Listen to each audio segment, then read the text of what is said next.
Assalamu alaikum, my dear students. My name is Mohammad Raheel Sabar, your biology instructor for grade 12. So आज के इस lecture में हम cover करने जा रहे हैं चैप्टर 27 की बुक की एक्सरसाइज के MCQs को और शॉर्ट क्वेश्चंस को। तो आइए इन दोनों चीज़ों को कवर करने की कोशिश करते हैं। स्टार्ट करते हैं with MCQs।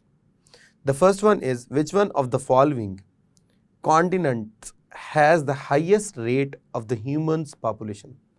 The first one is Australia, next Africa, third Asia, Delta, North America. तो याद रखिएगा जो सबसे ज़्यादा हाईएस्ट ह्यूमन पॉपुलेशन रेट है वो एशिया के अंदर है। So the answer is Asia. Next, if the population is above the carrying capacity what must happen? Carrying capacity से मुराद ये है कि एक स्पेसिफिक एरिया है और वहाँ पे जो हमारे पास रिसोर्सेज हैं वो कुछ स्पेसिफिक नंबर्स जो है उनके लिए जो है वो सूटेबल हैं, यानी सिर्फ 10 अफराद रह सकते हैं या 100 अफराद रह सकते हैं। और अगर तादाद ज़्यादा हो जाए तो उससे क्या प्रॉब्लम हो सकती है? तो कैरिंग कैपेसिटी क्या थी, 10 की या 100 की, उससे ज़्यादा हो जाए तो क्या प्रॉब्लम होंगे? So the first one is it must immediately cure, it can remain stable indefinitely, it can continue to increase, it must eventually decline। तो definitely जो है वो resources बहुत ज़्यादा कम है तो हमारे पास competition बहुत ज़्यादा होगा तो population जो है इनके survival के chances बहुत कम होंगे तो इनकी तादाद आहिस्ता आहिस्ता कम होना शुरू हो जाएगी। So the answer is it must eventually decline। Next, what is our principal's source of the energy? Nuclear energy, geothermal energy, solar energy and tidal energy. तो याद रखिएगा सोलर एनर्जी हमारे पास जो है वो एक परमानेंट सोर्स ऑफ एनर्जी है। Next, batteries store which type of energy? Electrical energy, mechanical energy, chemical energy, nuclear energy. So physics के स्टूडेंट तो बहुत अच्छे से जानते हैं कि बैटरीज के अंदर हमेशा केमिकल एनर्जी होती है। सो the next one is what is ozone layer, यानी नेक्स्ट हम शॉर्ट क्वेश्चंस को डिस्कस करते जा रहे हैं। So the first one is what is ozone layer. अगर हम ओजोन लेयर की बात करें तो ओजोन बेसिकली ऑक्सीजन का एक एलोट्रॉप होता है जिसे O3 कहते हैं। इसकी स्पेसिफिक जो है वो ऑर्डर होती है और एक स्पेसिफिक इसका जो है वो ब्लूइश कलर भी होता है।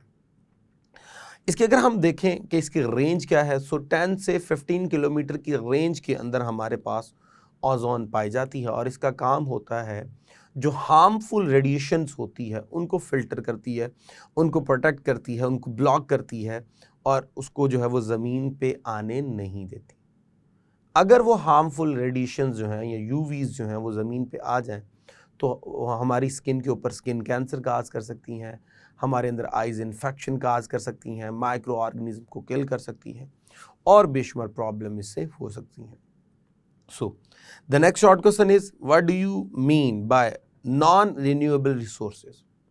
याद रखिएगा ऐसे resources जिन्हें एक दफ़ा अगर हम यूज़ कर लें तो उनके डिप्लीट होने के चांसेस बढ़ जाएं, उनके डिक्लाइन होने के चांसेस बढ़ जाएं और उनको हम दोबारा रिसाइकल ना कर पाएं, उन्हें हम बोलते हैं नॉन रिन्यूएबल रिसोर्सेज, जिनकी बेस्ट एग्जांपल हमारे पास फॉसल फ्यूल्स हैं।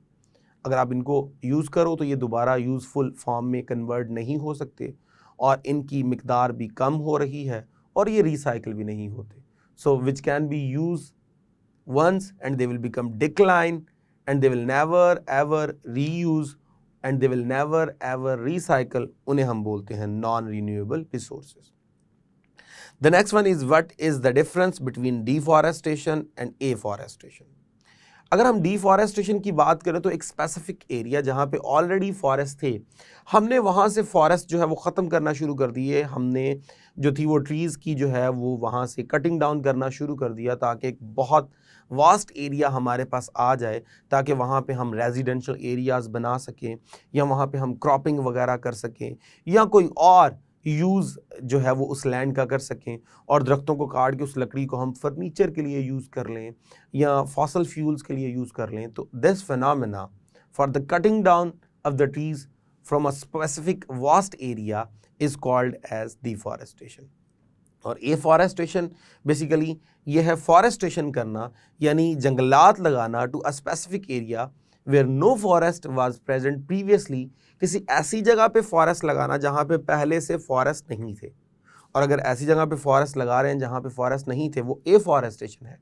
और अगर ऐसी जगह पे लगा रहे हैं जहाँ पहले से था, डिस्टर्ब हो गया, दोबारा लगा रहे हैं, it will be reforestation. So the next one is what do you now about biodiversity. अगर हम बायोडाइवर्सिटी की बात करें, so bio mean living organism, diversity mean living organism में varieties. So it's all about the varieties of the living organism which are present on this planet. तो इस planet में जितने लिविंग ऑर्गेनिज्म हैं उनके डिफरेंट वैरायटीज़ के लिए जो हम टर्म यूज़ करते हैं वो बायोडाइवर्सिटी है, जिसमें हमारे पास प्लांट्स हैं, एनिमल्स हैं, फिर प्लांट्स के अंदर डिफरेंट कैटेगरीज हैं, एनिमल्स के अंदर डिफरेंट कैटेगरीज हैं। तो इन सब की वैरायटी को हम समराइज करके एक वर्ड के अंदर जो है वो समो देते हैं, which is biodiversity. Next, what is water pollution. So water के अंदर किसी ऐसी चीज़ का ऐड हो जाना जिससे पानी कॉन्टेमिनेट हो जाए and it will become unfit for the living organism, उसे हम बोलते हैं वाटर पोल्यूशन। अब इंडस्ट्रीज से अच्छा खासा वेस्ट हम डायरेक्ट एमिट कर देते हैं, डायरेक्ट डिस्पोज कर देते हैं वाटर के अंदर, जिससे हमारे पास वाटर के जो रिसोर्सेज हैं वो अच्छे खासे कॉन्टेमिनेट हो गए हैं, एक्वेटिक लाइफ अच्छी खासी जो है वो डिस्टर्ब हो रही है। सो वाटर के अंदर किसी टॉक्सिक सब्सटेंस का ऐड होना जिससे water will become unfit for use, उसे हम बोलते हैं water pollution. Next, define green house effect. So due to the increase in CO2 and CFCs chlorofluorocarbons और कार्बन डाइऑक्साइड की कॉन्सेंट्रेशन के ज़्यादा होने से there will be the increase in the temperature of the world continuously. This phenomena is called as green house effect. तो CO2 और CFCs यानी chlorofluorocarbon के बढ़ने से और कार्बन डाइऑक्साइड के बढ़ने से जो टेम्परेचर है दुनिया का वो बहुत ज़्यादा बढ़ रहा है। इस फिनोमेना को हम बोलते हैं green house effect. Next is what is acid rain.